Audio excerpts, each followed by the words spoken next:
The longtime head of a San Francisco nonprofit is facing 9 charges of embezzlement-related charges here. She's accused of misappropriating more than $2.5 million in public funds. You may remember Gwendolyn Westbrook from our story that our investigative unit exposed during the pandemic.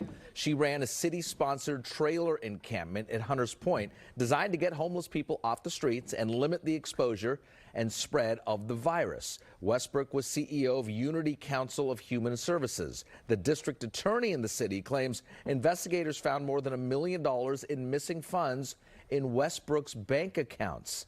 They say the rest is still unaccounted for. When you talk about millions of dollars being lost to that effort, that are taxpayer dollars, while every day we sit and deal with people who are still struggling on our streets. Westbrook did not respond to a request for our comment today. Joining us now with more details is our investigative reporter, Jackson Vanderbecken. And Jackson, why did the DA start looking into this case in the first place?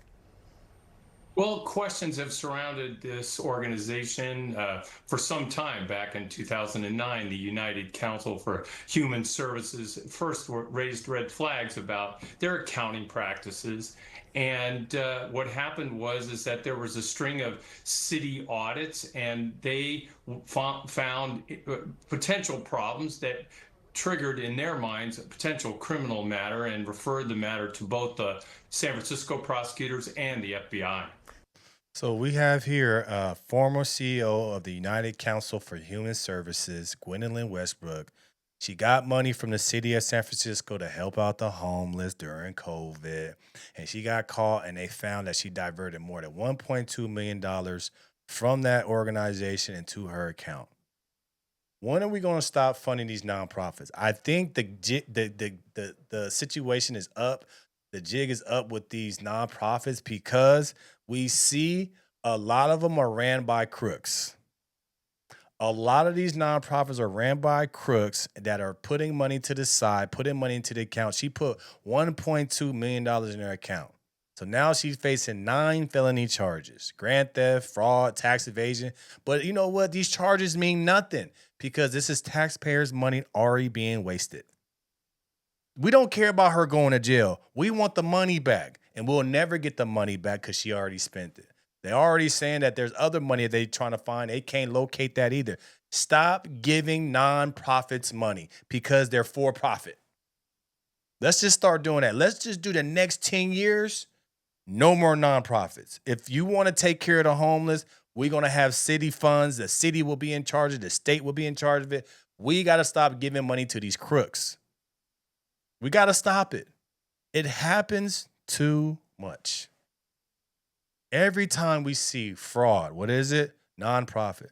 The fraud happens to the nonprofits. It's these people that claim that they're helping people, that claim that they're doing the deed to make sure these people are safe or housed, everything. They got a good heart. They're feeding the homeless, but they're stealing money. They've already had somebody else in California. He stole $23 million. He bought a $7 million house in Brentwood. These people do not care. The one thing I always say on the No Filter Morning Show, people do not care. They only care about you if they can make money off of you. This is what you need to teach your kids. This is what you need to teach your kids. She's talking about she's going to house the homeless with these trailers, all of this. That's the crazy part. She had jewelry. She look, this is what she doing with y'all money. Jewelry, not even y'all money, it's my money because I'm in California. Jewelry. She's stealing $91,000 from the organization. She made large sums withdrawn from the accounts, which remain uncounted. She's a scammer. A lot of these people that got these nonprofits, I hate to say it, man, that get money from the city, they're not trying to help people. They're not trying to help you. They not. They said she enriched herself and misappropriated millions of dollars in public funding meant to benefit the community. And of course, they're going to take the black girl out first. Duh. Let's put her on the chopping block. So we're learning they found about $1 million, but some is unaccounted for, or a lot is still unaccounted for. What do prosecutors say Westbrook allegedly did with this money? Well, we're talking about $1.2 million that wound up in accounts that she had control over. Then there's another 1.4 million that is essentially missing. They don't know what happened to it, but it was all money that was set aside to help homeless people and wound up in places that they believe it shouldn't have been, spent on things like luxury vehicles, Louis Vuitton luggage. What is it about people going to jail for designer? You going to jail for Louis? You go in jail for Gucci? Everybody that does this fraud, they do the same thing. They go get the Louis bag, Gucci suits, luxury cars. They said she bought a Tesla for herself, a Jeep Renegade for a close family friend, 2 vehicles for her cousins, while also giving an Infiniti SUV to a niece. Also, she had a trunk full of high-priced jewelry, as well as payments for family members' weddings and for in vitro fertilization procedures for a relative. We got to stop giving them money. I'm sorry. We got to stop because this is ridiculous. This is ridiculous. More than $100,000 in jewelry. So now we dope dealers. We're going to have $100,000 in jewelry just laying around. Man. From a store whose 2 of their owners of that store are on the board for the United Council. So it's an interesting dynamic. Now, she allegedly ran this nonprofit and includes that trailer park for unhoused people that she ran during the pandemic. Is that trailer park still in existence, or what happened to that? No, the trailer park, actually, the trailers were sold off to the city of Oakland, and it is no more there. It was on Pier 94.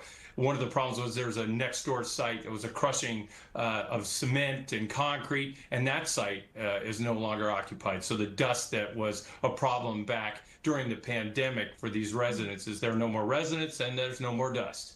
Okay, Jackson Vanderbecken, keep us posted on this case. Look, we got to give these nonprofits a break.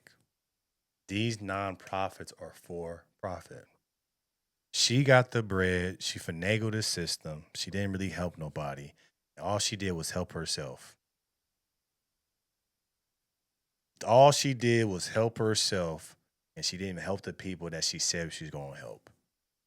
So we got to, especially here in California, because we got a lot of fraud happening. I think the first thing we need to do is set a rule and say, you know what, the next 5 years, we're not messing with these nonprofits.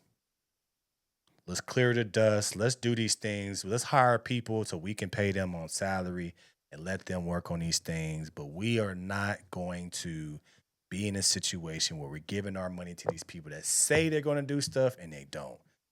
Time and time again, this fraud always comes back to these nonprofits. And then it's to people that want to buy Louis, Gucci, luxury cars, and live a fabulous life off of a taxpayer's dime. Let me know your thoughts about this in the comments below. Like, share, subscribe to the channel. Make sure you tap into the Patreon. Link is in the description below. Hit the notification bell to check out the new videos. Also, we got the No Filter Morning Show, 10:21 a.m. Pacific Standard Time. Make sure you tune in. It's a great show. I appreciate you guys' support, and I'm out.